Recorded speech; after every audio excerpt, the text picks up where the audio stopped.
poisson, elle est grosse, elle est grosse. Salut à tous, c'est Léo de la Team Berkeley, on se retrouve en Aveyron, comme vous pouvez le voir, au bord d'une rivière pour pêcher la truite. On a pu profiter d'une exclusivité qui va arriver très prochainement dans vos shops, donc le Powerbait Minotator. Donc vous pouvez le voir, c'est un leurre qui est vendu par deux, ultra réaliste et qui est déjà monté. Le Powerbait Minotator, c'est un leurre qui se décline en 4 tailles et grammages différents. Nous, on a essayé d'adapter notamment à nos milieux, donc on a pêché avec les deux plus petites tailles. Alors on avait un leurre qui mesurait 5 cm et l'autre 6,8 cm pour un poids pour le format plus petit de 1,8 à 3,5 pour le format un peu plus gros. Il ne faut pas avoir peur, notamment sur les grands milieux. On a aussi pensé à vous, notamment sur des leurres un peu plus conséquents pour aller chercher les beaux sujets et les pêcher notamment plus creux. On a des têtes plombées qui vont de 7 grammes jusqu'à 10 grammes et des leurres qui vont jusqu'à 8,5 cm. En ce qui concerne le panel de couleurs, on va retrouver 4 coloris naturels et 4 coloris flashy. Donc nous on pêche la truite, vous l'avez compris, on est plutôt partir sur les coloris naturels. Je vous avoue avoir un vrai coup de cœur pour le coloris Véron. Il y a des coloris ultra réalistes dans toute la gamme.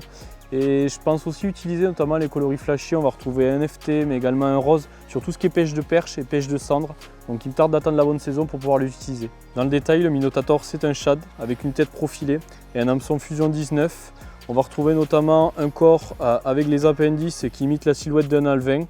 Et pour couronner le tout, on a ajouté à ça la Rome Powerbait pour une meilleure prise en bouche des poissons et une meilleure tenue lors des ferrages. Un petit mot sur le combo que j'ai utilisé. Moi j'ai utilisé une Veritas LTD en 2,23 m et en 5,25 g.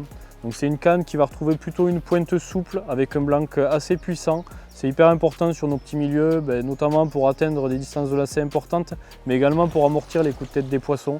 Moi j'ai des embâcles, donc c'est vrai que souvent les truites ont tendance à aller se mettre dans les bois. Ça me permet d'amortir et de garder de la puissance, c'est le top. Au niveau du moulinet, moi j'utilise des ratios importants, je pêche souvent amont, donc il me faut contrecarrer le courant.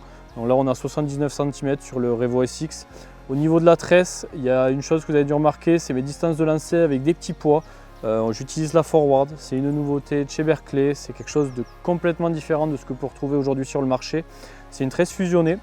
En termes de distance de lancer, on va atteindre des zones qu'on ne pourrait pas atteindre avec des tresses classiques. Et ce qui est aussi important, c'est sur le ressenti.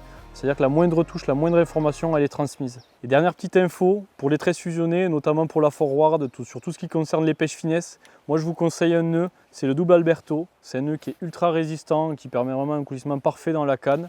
Comme vous pouvez le voir, il fait encore jour, donc on va en profiter pour essayer d'attraper encore une ou deux truites. Je vous dis à bientôt.